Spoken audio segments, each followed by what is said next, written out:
ಇದೀಗ ಪ್ರಧಾನಿ ನರೇಂದ್ರ ಮೋದಿ ಅವರು ರಾಮ ದರ್ಬಾರನ್ನ ತಲುಪಿದ್ದಾರೆ. ಅಲ್ಲಿ ಬಾಲರಾಮನ ದರ್ಶನವನ್ನ ಪಡೆದು ವಿಶೇಷ ಪೂಜೆಯನ್ನ ಸಲ್ಲಿಕೆ ಮಾಡ್ತಾರೆ. ಅವರ ಜೊತೆಯಲ್ಲಿ ಮೋಹನ್ ಭಾಗವತ್ ಅವರನ್ನು ಕೂಡ ಗಮನಿಸ್ತಾ ಇದ್ದೀವಿ. RSS ಮುಖ್ಯಸ್ಥರು ಸದ್ಯಕ್ಕೆ ಗರ್ಭಗುಡಿಯ ಬಾಲರಾಮನ ದರ್ಶನದಲ್ಲಿ ಪ್ರಧಾನಿ ನರೇಂದ್ರ ಮೋದಿ ಅವರು ಪ್ರಾರ್ಥನೆಯನ್ನ ಮಾಡ್ತಿರೋದನ್ನ ಗಮನಿಸ್ತಾ ಇದ್ದೀವಿ. ಸಪ್ತ ಮಂದಿರದ ದರ್ಶನ ಆಯಿತು. ಅದಾದ್ಮೇಲೆ ಶೇಷಾವತಾರ್ ಮಂದಿರ, ಅನ್ನಪೂರ್ಣ ಮಂದಿರ ಆದ್ಮೇಲೆ ಇದೀಗ ಇವತ್ತಿನ ಕಾರ್ಯಕ್ರಮದ ಪ್ರಮುಖ ಘಟ್ಟಗಳಲ್ಲಿ ಒಂದು ಅಂತಂದ್ರೆ ಅದು ಬಾಲರಾಮನ ದರ್ಶನವನ್ನು ಪಡೆದು ವಿಶೇಷ ಸಂಕಲ್ಪ ಮತ್ತೆ ಪ್ರಾರ್ಥನೆಯನ್ನ ಸಲ್ಲಿಕೆ ಮಾಡೋದು.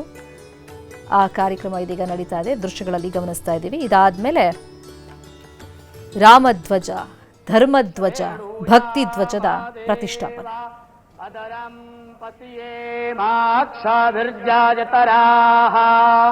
स्थैरैरङ्गैस्तुष्टोवाद्गोंसस्तानो भिर्वियासे माहि देवाहि तञ्जदायुः हरिः ॐ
राम नाम लिया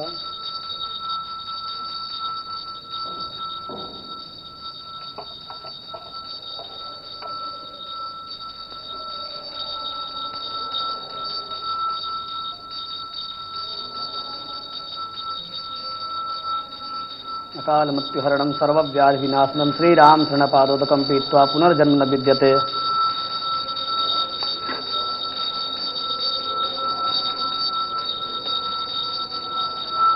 अकाल मृत्युहरणं सर्वव्याधि विनाशनं श्रीराम शरणपादोदकं पीत्वा पुनर्जन्म न विद्यते।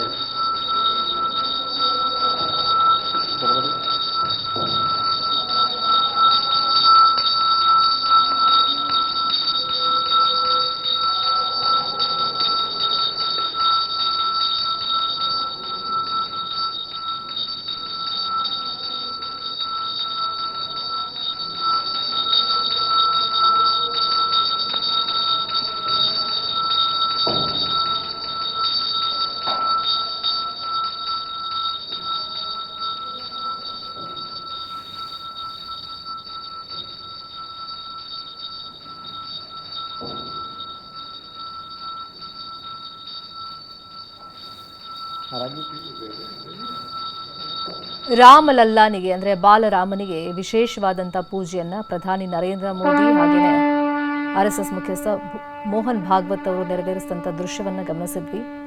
ಹೊರಗಡೆ ಸಭಾಂಗಣದಲ್ಲಿ ಸಾಕಷ್ಟು ಮಂದಿ ಕೂತಿದ್ದಾರೆ. ವಿಶೇಷ ಆಹ್ವಾನಿತರು 7,500 ಜನ ಇದ್ದಾರೆ. 500 ಮಂದಿ ವಿವಿಧ ಮಠಾಧೀಶರು, ಸ್ವಾಮೀಜಿಗಳಿಗೆ ಇವತ್ತಿನ ಕಾರ್ಯಕ್ರಮಕ್ಕೆ ಆಹ್ವಾನವನ್ನು ನೀಡಲಾಗಿದೆ.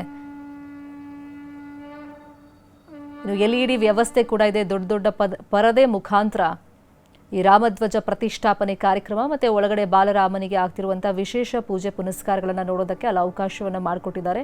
ಪಾಸ್ ಇದ್ದವ್ರಿಗೆ ಮಾತ್ರ ಇವತ್ತಿನ ಕಾರ್ಯಕ್ರಮಕ್ಕೆ ಹೋಗೋದಕ್ಕೆ, ಅಲ್ಲಿ ನೋಡೋದಕ್ಕೆ ಅವಕಾಶ ಇರೋದು. ಇನ್ನು ಪೊಲೀಸ್ ಬಿಗಿ ಭದ್ರತೆಯಲ್ಲಿ ಇವತ್ತು ಅಯೋಧ್ಯೆ ನೋಡ್ತಾ ಇದ್ದೀವಿ. ಮತ್ತು ವಿಶೇಷವಾಗಿ ಹೂವಿನ ಅಲಂಕಾರವನ್ನು ಕೂಡ ಗಮನಿಸ್ತಾ ಇದ್ದೀವಿ.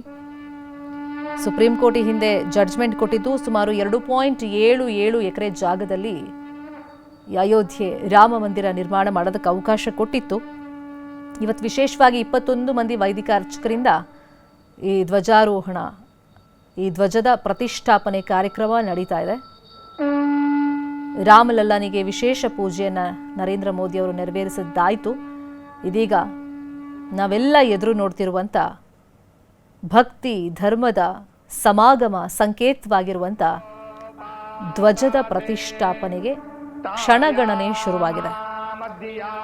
ರಾಮ ಮಂದಿರದ ಮೇಲೆ ನಿರ್ಮಿಸಲಾದಂಥ 191 ಅಡಿ ಎತ್ತರದ ಗೋಪುರದ ಮೇಲೆ ಧ್ವಜಾರೋಹಣವನ್ನು ಮಾಡಲಾಗುತ್ತೆ. ರಾಮ ದರ್ಬಾರ್ನಲ್ಲಿ ಪೂಜೆಯನ್ನು ಸಲ್ಲಿಕೆ ಮಾಡ್ತಿರೋದು ನೋಡ್ತಾ ಇದ್ದೀವಿ. ಇನ್ನು ದೃಶ್ಯದಲ್ಲಿ ಪೇಜಾವರ ಶ್ರೀಗಳನ್ನು ಕೂಡ ನಾವು ಗಮನಿಸ್ತಾ ಇದ್ದೀವಿ. ಇದೀಗ ನಾವು ದೃಶ್ಯದಲ್ಲಿ ನೋಡ್ತಾ ಇರೋದು ರಾಮಲಲ್ಲ, ಬಾಲರಾಮನ ದರ್ಶನವನ್ನ ನರೇಂದ್ರ ಮೋದಿ ಅವರು ಪಡ್ಕೊಳ್ತಾ ಇದ್ದಾರೆ. ಅದಕ್ಕೂ ಮುಂಚೆ ಅವರು ಹೋಗಿದ್ದು ರಾಮ ದರ್ಬಾರ್. ಸ್ವಲ್ಪ ಪೂಜೆಯನ್ನ ನೆರವೇರಿಸಿದ ಮೇಲೆ ಇದೀಗ ಬಾಲರಾಮನಿಗೆ ವಿಶೇಷ ಪೂಜೆಯನ್ನ ಸಲ್ಲಿಕೆ ಮಾಡ್ತಾ ಇದ್ದಾರೆ. ಈ ಹಿಂದೆ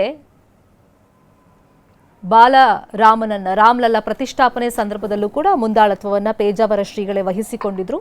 ಇವತ್ತು ಧ್ವಜಾರೋಹಣ, ಧ್ವಜದ ಪ್ರತಿಷ್ಠಾಪನೆ ಸಂದರ್ಭದಲ್ಲೂ ಕೂಡ ಗರ್ಭಗುಡಿಯಲ್ಲಿ ರಾಮಲಲ್ಲನ ಮುಂದೆ ಪೇಜಾವರ ಶ್ರೀಗಳನ್ನು ಗಮನಿಸ್ತಾ ಇದ್ದೀವಿ. ಈ ಹಿಂದಿನ ಶ್ರೀಗಳಿಗೆ ಬಹಳ ಆಸೆ ಇತ್ತು, ಬಾಲರಾಮನಿಗೆ ತಮ್ಮ ಕೈಯಾರೆ ಒಂದು ಆರತಿಯನ್ನು ಮಾಡಬೇಕು, ಪೂಜೆಯನ್ನು ನೆರವೇರಿಸಬೇಕು ಅಂತ ಸಾಕಷ್ಟು ಹೋರಾಟವನ್ನು ಅವರು ಕೂಡ ಮಾಡಿದರು.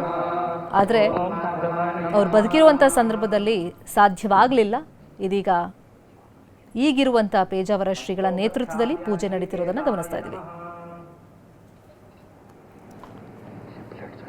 ಓಂ ಅಪವಿತ್ರ ಪವಿತ್ರೋ ವಾ ಸರ್ವಾವಸ್ಥಾಂಗತೋಪಿ ವಾ ಯಸ್ಮರೇತ್ ಪುಂಡರೀಕಾಕ್ಷಂ ಮಾಯಾಭ್ಯಂತರಃ ಶುಚಿಃ ಪುಂಡರೀಕಾಕ್ಷಃ ಪುನಾತು ಪುಂಡರೀಕಾಕ್ಷಃ ಪುನಾತು ಪುಂಡರೀಕಾಕ್ಷಃ ಪುನಾತು. ಸ್ವಸ್ತಿ ತಿಲಕಂ. ಓಂ ಸ್ವಸ್ತಿ ನ ಇಂದ್ರೋ ವೃದ್ಧಶರಾವಾಃ ಸ್ವಸ್ತಿ ನಃ ಪೂಷಾ ವಿಶ್ವವೇದಾಃ ಸ್ವಸ್ತಿ ನಸ್ತಾರ್ಕ್ಷ್ಯೋ ಅರಿಷ್ಟನೇಮಿಃ ಸ್ವಸ್ತಿ नो ಬೃಹಸ್ಪತಿರ್ದಧಾತು.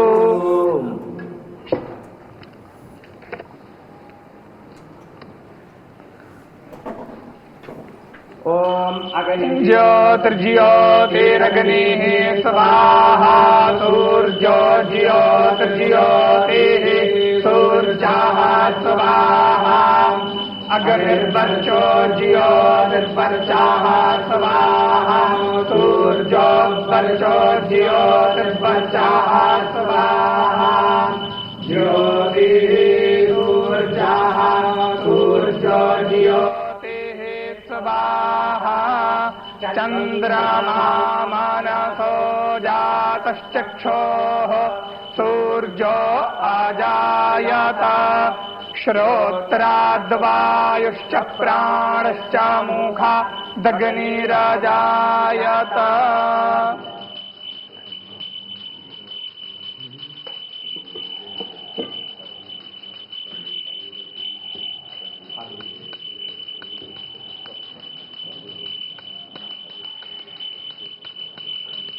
ओम नमो भगवते उत्तम श्लोकाय नम आर्यलक्षणशीलव्रताय नम उपशिक्षितात्मन उपासितलोकाय नमः साधुवादनिगशनाय नमो ब्रह्मण्यदेवाय महापुरुषाय महाराजाय नमः.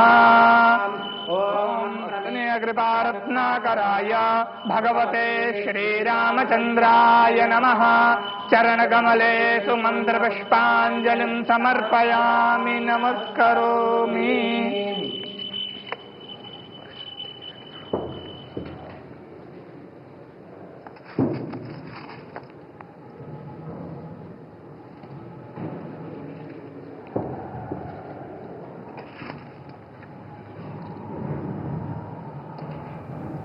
ರಾಮಲಲ್ಲಾ ಸನ್ನಿಧಾನದಲ್ಲಿ ವಿಶೇಷ ಪೂಜೆಯನ್ನು ಪ್ರಧಾನಿ ನರೇಂದ್ರ ಮೋದಿ ಹಾಗೆಯೇ ಮೋಹನ್ ಭಾಗವತ್ ಅವರು ಸಲ್ಲಿಕೆ ಮಾಡ್ತಿರುವಂಥ ದೃಶ್ಯಗಳನ್ನು ಗಮನಿಸ್ತಾ ಇದ್ದೀವಿ. ಇವತ್ತಿನ ಕಾರ್ಯಕ್ರಮ ಮಹತ್ವದ ಕಾರ್ಯಕ್ರಮ ಆಗಿರೋದ್ರಿಂದ ನಮ್ಮ ಭಾರತೀಯ ಸಂಸ್ಕೃತಿಯನ್ನು ಒಗ್ಗೂಡಿಸುವಂಥ ನಿಟ್ಟಿನಲ್ಲಿ ಈ ಭಗವಧ್ವಜ ಧರ್ಮಧ್ವಜದ ಪಾತ್ರ ಪ್ರಮುಖವಾದದ್ದು. ಆ ಸಂದೇಶವನ್ನು ಸಾರುವಂಥ ನಿಟ್ಟಿನಲ್ಲಿ ಪ್ರಮುಖ ಕಾರ್ಯಕ್ರಮ ನಡೀತಿರೋದ್ರಿಂದ ಒಂದು ವಿಶೇಷ ಸಂಕಲ್ಪವನ್ನು ಕೂಡ ಬಾಲರಾಮನ ಮುಂದೆ ಪ್ರಧಾನಿ ನರೇಂದ್ರ ಮೋದಿ ಅವರು ಮಾಡಿರೋದನ್ನು ಗಮನಿಸ್ತಾ ಇದ್ದೀವಿ. ವಿಶೇಷ ಪೂಜೆ ಪುನಸ್ಕಾರ ಎಲ್ಲ ಆದಮೇಲೆ ರಾಮಲಲ್ಲಾನಿಗೆ ಬಾಲರಾಮನಿಗೆ ಭಗವಧ್ವಜ ಪ್ರತಿಷ್ಠಾಪನೆ ಇವತ್ತು ವಿಶೇಷ ರೀತಿಯಲ್ಲಿ ಮಾಡಲಾಗುತ್ತೆ. ಹಲವಾರು ಸಂದೇಶಗಳನ್ನು ಈ ಧರ್ಮಧ್ವಜ ಭಗವಧ್ವಜ ಕೊಡ್ತಾ ಇದೆ. ರಾಮರಾಜ್ಯದ ಆದರ್ಶಗಳನ್ನು ಸಾಕಾರಗೊಳಿಸುವಂಥ ನಿಟ್ಟಿನಲ್ಲಿ ವಿಶೇಷವಾಗಿ ಈ ಧ್ವಜವನ್ನು ವಿನ್ಯಾಸ ಮಾಡಲಾಗಿದೆ. ಪ್ಯಾರಾಚೂಟ್ ನೈಲಾನ್ ಫ್ಯಾಬ್ರಿಕ್ ರೇಷ್ಮೆ ದಾರವನ್ನು ಈ ಧ್ವಜಕ್ಕೆ ಬಳಕೆ ಮಾಡಲಾಗಿದೆ. 10 ಅಡಿ ಎತ್ತರ 20 ಅಡಿ ಉದ್ದ ಇದೆ. ಭಗವಾನ್ ಶ್ರೀರಾಮನ ತೇಜಸ್ಸು ಶೌರ್ಯವನ್ನು ಸಂಕೇತಿಸುವಂಥ ವಿಕಿರಣ ಸೂರ್ಯನ ಚಿತ್ರ ಆ ಧ್ವಜದಲ್ಲಿದೆ. ಅದರ ಮೇಲೆ ಓಂ ಹಾಗೆಯೇ ಕೋವಿದಾರ ಮರದ ಚಿತ್ರವಿದೆ. ಅಂದರೆ ಧರ್ಮ ಮತ್ತು ರಾಷ್ಟ್ರದ ಸಂಕೇತವನ್ನು ಸಾರೋ ರೀತಿಯಲ್ಲಿ ಈ ವಿಶೇಷ ಧ್ವಜವನ್ನು ವಿನ್ಯಾಸಗೊಳಿಸಲಾಗಿದೆ, ತಯಾರು ಮಾಡಲಾಗಿದೆ. ಅಯೋಧ್ಯೆಯ ಶ್ರೀರಾಮ ಮಂದಿರ ನಿರ್ಮಾಣ ಮಾಡುವಲ್ಲಿ ಹಲವಾರು ಜನರ ಪಾತ್ರವಿದೆ, ಪ್ರಮುಖರ ಪಾತ್ರವಿದೆ. ಸಾಕಷ್ಟು ಸುದೀರ್ಘವಾದಂಥ ಹೋರಾಟಗಳು ಹಲವಾರು ವರ್ಷಗಳಿಂದ ನಡ್ಕೊಂಡು ಬಂದಿತ್ತು.